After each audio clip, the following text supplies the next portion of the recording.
അപ്പം ഏറ്റവും വലിയ മാറ്റം സംഭവിച്ച് ഏകദേശം 100-200 രൂപ ആയത് മാത്രമേ ഉള്ളൂ എന്നാണ് ആ കുട്ടി പറഞ്ഞത്. അപ്പോൾ അതറിഞ്ഞാണ് ഞാൻ ഇരേവരത്ത് വരുന്നത്. അപ്പം വിനയ ഹോമിയോ ക്ലിനിക്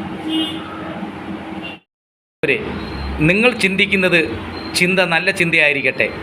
ചെറിയ ഹോസ്പിറ്റലിൽ നിന്നോ വലിയ ഹോസ്പിറ്റലിൽ നോക്കാതെ നിങ്ങളുടെ വിശ്വാസം നിങ്ങളെ രക്ഷിക്കും.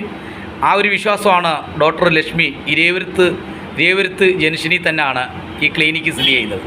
നമസ്കാരം. ഞാൻ വന്നിരിക്കുന്ന ഒരു മറ്റ് ജനങ്ങളിലേക്ക് എത്തിക്കുന്ന ഒരു ചെറിയ റിസൾട്ട് കൊടുക്കാനാണ്. അതൊരു ഹോസ്പിറ്റലിൻ്റെ വിശേഷങ്ങളാണ്. അപ്പം ഒരുപാട് ജനങ്ങൾ നാട് മൊത്തം രോഗം കൊണ്ട് ഓടുമ്പോഴേ ചെറിയൊരു ഹോസ്പിറ്റലിൽ നിന്നുള്ള ഒരു നല്ലൊരു റിസൾട്ട് കിട്ടിയതിൻ്റെ പേരിലാണ് KM ആണ്. അപ്പോൾ അതുകൊണ്ടൊന്ന് കൊടുക്കാമെന്ന് പറഞ്ഞാണ് വന്നത്. ചേട്ടൻ എത്ര നാളായി തുടങ്ങിയിട്ട്?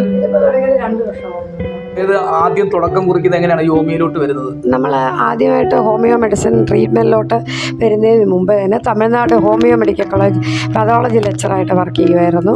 അത് കഴിഞ്ഞപ്പോൾ ഒരുപാട് എക്സ്പീരിയൻസ് ഉണ്ട്. അവിടെ 700 പേഷ്യൻസൊക്കെ ഡെയിലി വരും. പിന്നെ OP IP എല്ലാം ഉണ്ടായിരുന്നു. അപ്പോൾ അതെല്ലാം കഴിഞ്ഞിട്ടുണ്ട്. ശരിക്കും പറഞ്ഞാൽ 25 years ഓഫ് സർവീസ് ഉണ്ട്. അപ്പോൾ അത്രയും എക്സ്പീരിയൻസ് ഉണ്ട്. അപ്പോൾ പേഷ്യൻസ് തീർച്ചയായിട്ടും വരാം. നല്ല എഫക്റ്റീവായിട്ടുള്ള മെഡിസിനും നല്ല ട്രീറ്റ്മെൻറ്റും വളരെ പെട്ടെന്ന് തന്നെ അസുഖം മാറ്റി കൊടുക്കാനുള്ള ഒരു രീതിയാണ് ഇവിടെ വരുന്നത്. പിന്നെ നല്ല മെഡിസിനുകളാണ് കൊടുക്കുന്നത്. പേഷ്യൻസിന് വളരെ സന്തോഷമാക്കി വിടാൻ പറ്റും. അപ്പോൾ ഹോമിയോ മാത്രമാണോ ഇവിടെ? ഹോമിയോ ട്രീറ്റ്മെൻറ്റ് മാത്രമേ ഉള്ളൂ, വേറെ ഒരു ട്രീറ്റ്മെൻറ്റ്. ഇപ്പോൾ ഒരു രോഗി വരികയാണ്, അവർക്ക് കിടക്കാനേ വയ്യ, വളരെ സീരിയസ് ആയിട്ട് വരുന്ന രോഗിയാണ്. അതെ, ട്രീറ്റ്മെൻറ്റാണ്. അപ്പോൾ മെഡിസിൻ കൊടുത്തിട്ട് സപ്പോർട്ടീവ് മെഡിസിനാണ് കൊടുത്തിട്ട് പെട്ടെന്ന് കുറച്ച് ഒന്ന് പിടിച്ച് നിർത്തിയിട്ട് അവർക്ക് ഇപ്പം വേറെ പോകണമെങ്കിൽ അങ്ങനെ എന്ന് വെച്ചാൽ കിടക്കാനുള്ള സൗകര്യമില്ല. എന്നാലും കിടക്കേണ്ട ഒരു രോഗി വരുമ്പോൾ അവർക്ക് എങ്ങനെയുള്ള ഇന്റർവ്യൂ ആണ് അല്ലെങ്കിൽ എങ്ങനെ സന്ദേശമാണ് കൊടുക്കുന്നത്?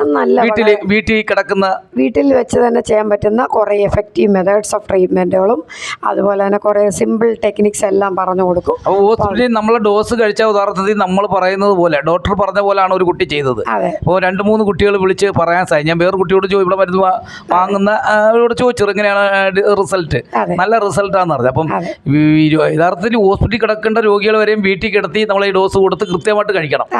അപ്പം നമ്മൾ പറയുന്നത് പോലെ ചെയ്യാമെങ്കിൽ തീർച്ചയായിട്ടും നല്ല റിസൾട്ട് കിട്ടും. നല്ല ക്യൂർ, പെട്ടെന്ന് തന്നെ ക്യൂർ ചെയ്യാൻ പറ്റും.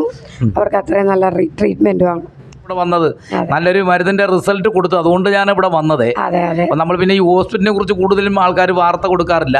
എന്നാലും ഇത് കൊടുക്കാതിരിക്കുന്നത് എന്താണ് ഈ ചെറിയൊരു കടയിലേക്ക് ഒതുങ്ങിപ്പോയത്? ഈ ജനങ്ങൾക്ക് വേണ്ടി സേവനം ചെയ്യാന്നുള്ളതാണ്. അതായത് ഈ ക്ലിനിക്കിനൊരു പ്രത്യേകത എന്ന് വെച്ച് കഴിഞ്ഞാൽ ഇപ്പം സാമ്പത്തികമായിട്ട് വളരെ പാവപ്പെട്ടവരാണെങ്കിൽ പോലും അവർക്ക് ഇവിടെ വരാം, മെഡിസിൻ വാങ്ങിക്കാം, ട്രീറ്റ്മെൻറ്റ് ചെയ്യാം. കാര്യം എല്ലാ തലത്തിലുള്ള ആൾക്കാർക്കും വരാൻ പറ്റിയ ഒരു ക്ലിനിക്കാണ്. ഇവിടെ ഇപ്പോൾ ഭയങ്കര ക്യാഷായിട്ടുള്ള അങ്ങനെ ആൾ തന്നെ അല്ല, എല്ലാ നമുക്ക് കുറച്ച് റിലാക്സ് ചെയ്തിട്ട് പ്രഷർ നോക്കാം എന്ന് പറയുമ്പോൾ തന്നെ BPക്ക് ഒരു നല്ലൊരു ചേഞ്ച് വരും.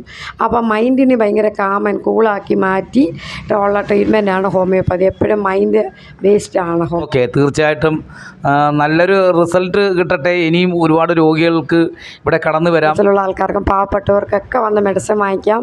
കാര്യം റേറ്റൊക്കെ വളരെ കുറവാണ്. പിന്നെ വളരെ എഫക്റ്റീവ് പവർഫുൾ മെഡിസിനാണ്. ഇത് സോഷ്യൽ സർവീസാണ്. മെയിനായിട്ട് ഞാൻ ഫോക്കസ് ചെയ്യുന്ന കൂടുതൽ സോഷ്യൽ സർവീസ്, ജനസേവനമാണ്. കാര്യം പാവപ്പെട്ടവർ പണക്കാർ അങ്ങനെ ഒരു ഡിഫറൻസിയേഷനും ഇല്ലാതെ ആര് വന്നാലും അസുഖം മാറ്റി പെട്ടെന്ന് തന്നെ രോഗം മാറ്റി വളരെ ആക്റ്റീവായിട്ട് അവർക്ക് പോകാൻ പറ്റും. അതാണ് ക്ലിനിക്കിൻ്റെ ഏറ്റവും വലിയ സവിശേഷത. എല്ലാവർക്കും അതറിയാൻ വേണ്ടിയിട്ട് കൂടാണ് ഞാനിത് പറയുന്നത്. എന്തായാലും ഗുരുവോ ശിഷ്യന്മാരും എല്ലാം ഉണ്ടോ നമുക്ക്? അതെ, ഗുരുക്കന്മാരുണ്ട്, തീർച്ചയായിട്ടും ഗുരുക്കന്മാരുണ്ട്. പ്രഭാകരൻ സാർ ഹോമിയോയുടെ തന്നെ ഡയറക്ടറായിരുന്നു, നമ്മുടെ ഗുരുവാണ്. പുള്ളിയിൽ നിന്ന് ഒരുപാട് അനുഭവ സമ്പത്ത് നമുക്ക് കിട്ടിയിട്ടുണ്ട്. ഏത് സ്വദേശമാണ് പുള്ളിക്കാരൻ? കൊല്ലം തന്നെയാണ്. തിരിച്ചുകൊണ്ട് നമുക്ക് ഹെൽത്ത്പരമായിട്ടുള്ള ഒരു മരുന്ന് കൊടുക്കുന്നത് നല്ല ലഭ്യം തന്നെ ആയിരിക്കട്ടെ എന്ന് നമ്മൾ പ്രാർത്ഥനയോടെ. ഇനി ഒരുപാട് ആൾക്കാരിൽ നിന്ന് അഭിപ്രായം കിട്ടട്ടെ, ഒരുപാട് പേർക്കുള്ള രോഗം മാറട്ടെ. നന്ദി, നമസ്കാരം. Thank you very much. Thank you.